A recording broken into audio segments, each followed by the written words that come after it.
Howdy, guys, and welcome to Cliff Notes, and welcome to a recap of Night 17 of Big Brother Season 25. Night 17, only 83 nights left to go. Just a reminder that we're still early in the game. God, it seems like they've played so much strategy and so much going on the first 17 days. It's going to be a long season. There's a lot more to look forward to. All right, let's talk about what happened yesterday. First of all, we did have a nomination ceremony, so we'll talk about that. But before we do, just a reminder that Felicia is HOH. Yay! I'm so happy to see that. So happy for Felicia. Felicia is HOH. We did have the nomination ceremony yesterday where she nominated Cameron and Jag. And as expected, no huge surprise there. Felicia had already said she didn't want to have any women up on the block this week. They also did not want to put up anyone from the Professor's Alliance that would make Hisam suspicious. So Cameron and Jag end up being the nominations going up on the block. Hisam had spent a lot of time trying to convince Felicia to put Matt up instead of Cameron. And she kind of said, yeah, no, I know. Hisam's still in the dark. He doesn't know what's going on. So it works out fine. And that's the thing. Even though we've got Cameron and Jag nominated on the block, neither one of them's a target. No, that pretty much the whole house knows that at this point in time, the true target this week is going to be Hisam as a backdoor. So the intent is for either Cameron or Jag, well, really anyone in the house other than Hisam, win Veto, pull off either Cameron or Jag, put Hisam out, send him out next week. If something weird happened, Hisam won Veto, could not be nominated. At that point, Cameron is the backup plan to send him out the door. But the whole house is on board now, and we're going to talk about that, of sending Hisam home this week. All right, so let's go on to the feeds from, we'll call it yesterday afternoon or so, a little before the nomination ceremony. We'll just take it from there. We've got a conversation taking place between Jag and America and Matt. They've all agreed with each other to support the backdoor Hisam strategy. I think Matt probably was the first one to hear that this was in play. He's let America and Jag know as well.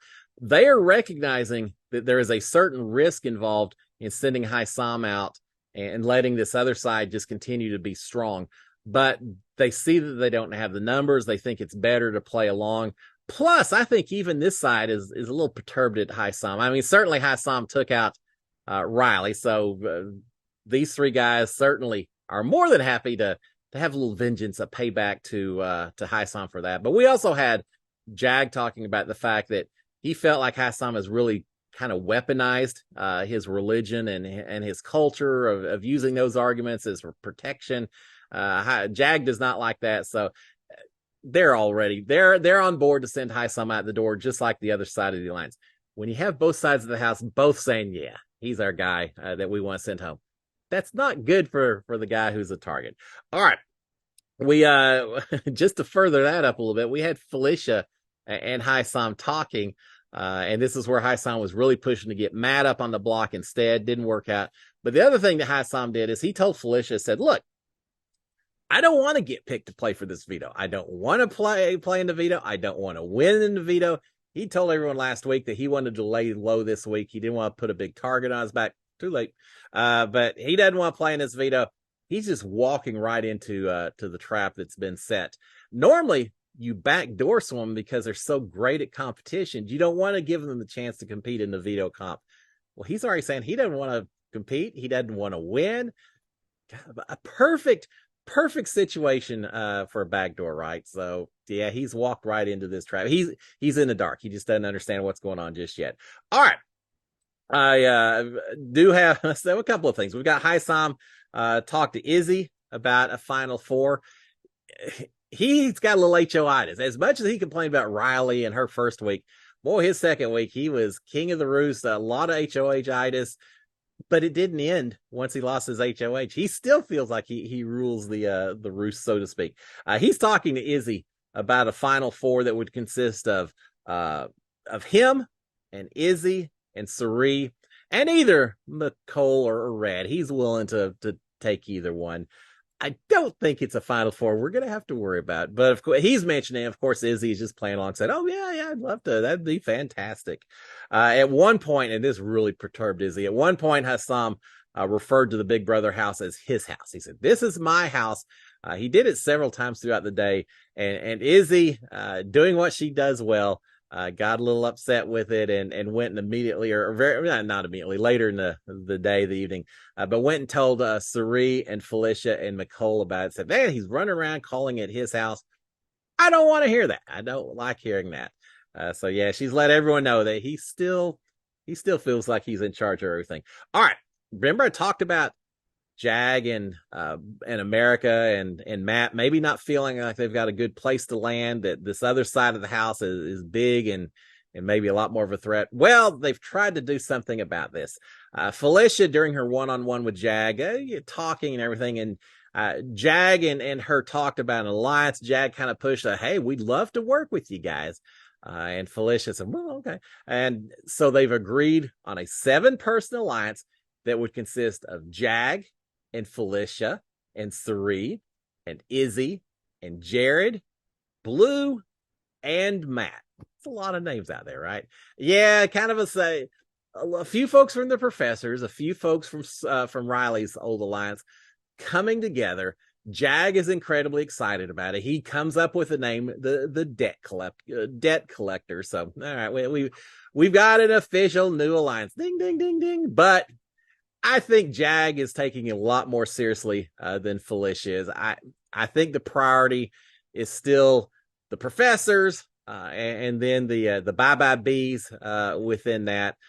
That's where the real power is. That's where the priorities are going to be focused. But they're doing this just to kind of make Jag and America and Matt and all them feel more at home, feel like they're still part of the strategy and all of that. So officially, we'll call it an alliance. All right.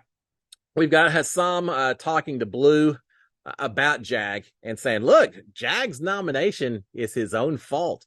He says he corners people. He makes people feel unsafe. This is all Jag's doing.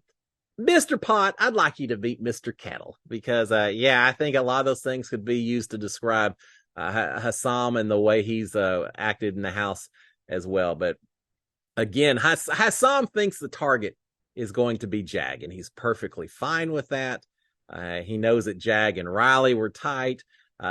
There's a lot of people a little upset with Jag because right before the eviction ceremony, apparently he went around and told everyone that, oh no, we flipped again and now everyone's voting to save Riley. Trying to make everyone think, oh, I've got to vote with the house, therefore I'm going to save Riley. It didn't work, and now everyone knows that he was doing that. So that's just furthering Hassam's belief that he absolutely wants Jag to go. Well, probably not going to work quite like that. All right, we've got I mentioned pretty much the entire house knows about the backdoor plan. The entire house except for Hassam and Red. Red was the only person not to know about this backdoor plan going into yesterday, as far as I know. But now Cameron, who was aware, and we already know, Cameron already went over and spilled the beans about Riley's alliance previously. So why would you expect him to keep any kind of secret? Well, he doesn't, especially because he's tight with Red. So Cameron has spilled the beans to Red about this backdoor alliance. Now, if I'm Red, even though I'm part of the Professor's alliance, if I'm Red, that's going to make me extremely nervous that I was left out of this decision making. That's going to show me where my place is in that alliance, I think. But he is now aware of it and is saying, I'm going to talk to Felicia about it. That worries me a little bit. So with that being said, everyone except Hassam now knows what's supposed to happen this week. And so sure enough, soon after that, Red has gone upstairs to talk to Felicia. Sari is up there as well, and Bowie Jane is also hanging out. Hey, Bowie Jane. We don't talk about her that much. She's laying low. We'll just say it like that. But he goes out, talks to Felicia, Sari, and Bowie Jane about the nominations, about strategy. He didn't come right out and say, I know about the backdoor plan, and how come y'all didn't include me? No, he didn't do that. He kind of hem-hawed around and implied that he mentioned that he was good with whatever the Professors want to do. He's part of the alliance. He's a loyal guy. He'll do whatever the alliance wants to do with regards to nominations and evictions this week. So he's perfectly fine with that. He also manages to bring up that Hassam has rubbed people the wrong way. He's fine going with Hassam, getting Hassam out the door if that is an option. So he's basically saying, hey, if y'all want to backdoor Hassam, I'm on board. I'm full on board. Suri and Felicia, of course, they're excited to hear that. Later, they're going to wonder how he got that news, but they're excited to hear that he's not going to have any issues with it as well. But they've got to be a little bit worried that Cameron, or now if they think Red maybe knows, that one of them is going to spill the beans to Haisam before the veto competition, right? Yeah, you would think so. All right. Now, they did talk about one point that they didn't think that Cameron would ever actually tell Haisam, because they're thinking that if Haisam knows about it, now he's going to play harder in the veto. If he plays harder in the veto, he maybe saves himself, and then Cameron becomes a primary target. So they're thinking for self-preservation, Cameron probably won't tell Haisam. I wouldn't trust him not to say anything to anyone. All right. We had a little bit of a break from game strategy, game talk yesterday or last night. We had the nomination ceremony, and then some of these conversations took place a little bit later in the evening. We had a living room chat with just about all the house guests, people in and out a little bit, but pretty much all the house guests in there, where we got to hear Jared talking about all kinds of things having to do with his sex life and who he deems to be okay to hook up with and who he wouldn't hook up with, and how he values females, and a lot of talk that very immature, and I'm sure his mom's going to have all kinds of things to say to him at some point in the future. But Jared's throwing it all out there about everything to do with how he evaluates women and hooks up and everything else. So he talks about that quite a bit. There was a little flirting in there between Corey and America while they're talking about dating and such. And some of the other house guests are giving them a hard time about potential showmance and flirting and all that. That was fun. Later, we've got Jared spending a lot of time in the backyard talking about the same topic with Blue in the hammock. And yeah, I won't go into a lot of detail, but just him talking about everything that he does when he evaluates a relationship and such, and who he does things with and who he does. Go back and watch the live feeds, but a lot of talk between him and Blue about that. But here's the thing that was really relevant gameplay wise to that conversation. Jared, who just opened his mouth a lot yesterday about non-game related talk, couldn't stop there. Had to also open up his mouth and talk a little gameplay as well, because he's hinting around that to Blue that he has a house secret, that there's something that she doesn't know about, that's a big house secret. And she says something about, oh, is it just inside the house? Who knows? And he said, well, everyone outside the house will know, but inside the house, no, but outside the house, everyone's going to know this house secret. Then he tells her that this isn't the first show that he's been on. He was on Survivor, the family visit, when Suri was on. So he's saying, this isn't the first show I've been on. And then he starts talking about where his mom and his dad live, locations. And then he stops and says, I can't give you too many details or else you'll put the pieces together and maybe figure it out. What is he doing? Why in the world? The big secret that's going to potentially protect him and his mom, and he's spilling the beans to Blue. Does that suggest that as part of this flirting showmance thing that he trusts her? He should. Maybe Blue has a thing for him. Maybe she's just playing him. I don't think she's nearly as into him as he's maybe letting it look like he's into her. But we'll find out. I don't know if she's going to put these pieces together and figure something out, if she's just going to not worry about it. But he is certainly taking huge chances mentioning this type of information. All it would take, even if Blue doesn't put the pieces together, all Blue has to do is go tell other people. You think so? You think someone like Corey isn't going to be investigating this? A few other people. So yeah, it's danger, Mr. Jared, to be doing this. So we do have that. That was pretty interesting. All right. We've got Cameron talking to Red about the Haisam back door. He spilled the beans about it. So now Red's returning the favor by telling Cameron about the Professor's Alliance, who all is in it. He's saying, look, once Haisam's out the door, he's part of this alliance. Once Haisam's gone, hey, Cameron, you're in the alliance instead. No, I don't think that's the way it works. I don't think Cameron is getting brought in after it happens. I think the alliance will start just shrinking a little bit as the number of house guests goes down. But he's saying, yeah, we're bringing you in, buddy, as soon as Haisam's gone. They're also talking about a final two between the two of them. They're calling it, I don't know, beard romance or some beard mance.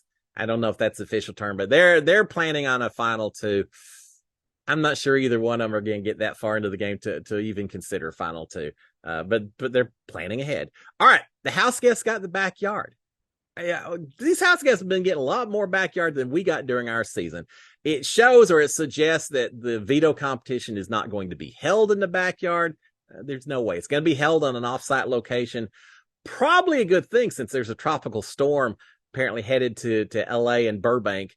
Now, I don't know. I think it's supposed to get there maybe late Saturday into Sunday, Monday, Tuesday. It never rained when I was in the house during my season. It looks like they may have a backyard with all kinds of rainstorms coming in. That'd be kind of cool, actually. But yeah, so the veto looks like it's going to be played indoors instead of in the backyard. All right, we've got Felicia and Cirie talking.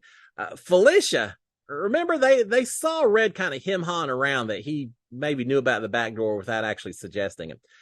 Felicia is thinking that it was Bowie Jane who told Red about the Hassan backdoor plan. And the reason is what I said earlier. They don't think Cameron would tell them, because then that could potentially hurt Cameron's chances to survive if Red spilled the beans to Hassan and all that. So they're thinking it must have been Bowie Jane who spilled the beans. It's not. And eventually Cirie, and later in the evening, realizes it probably was Cameron that did it. But for right now, they're thinking it could be Bowie Jane. Cirie is saying, I don't trust Bowie. Felicia's saying, yeah, bye-bye, Bowie. Yeah, she gone. So Bowie Jane is in the Professor's Alliance, but she's way down on the bottom. So yeah, we'll see how that works out. We've got Felicia wanting Red to be the next target after Hisam. She's saying, look, I'll even go send out Red before Cameron. I'd rather get rid of Red. So they're just not feeling it with Red. Those two guys, again, I think they're short for the game with some of the conversations that are taking place. All right, a few more conversations. Corey is alone talking to the camera. He's worried about Felicia. He's saying that he knows the game well enough that if she makes it towards the end game, she's going to make it to the final too. And so he just can't have that. He thinks that Jared will protect him. He's also thinking that he can work with America, that she'll probably protect him. Remember, they got their little flirty thing going on. He thinks America would probably work with him. The America also would be willing to cut people loose when necessary, so he feels all right with that. He said he connected with Nicole early in the game, and so he'd like to continue to try to work with her, but he doesn't feel that she would really be able to help with comps, and he needs someone who can help win some competitions and drive the game, but he does think he can work with her.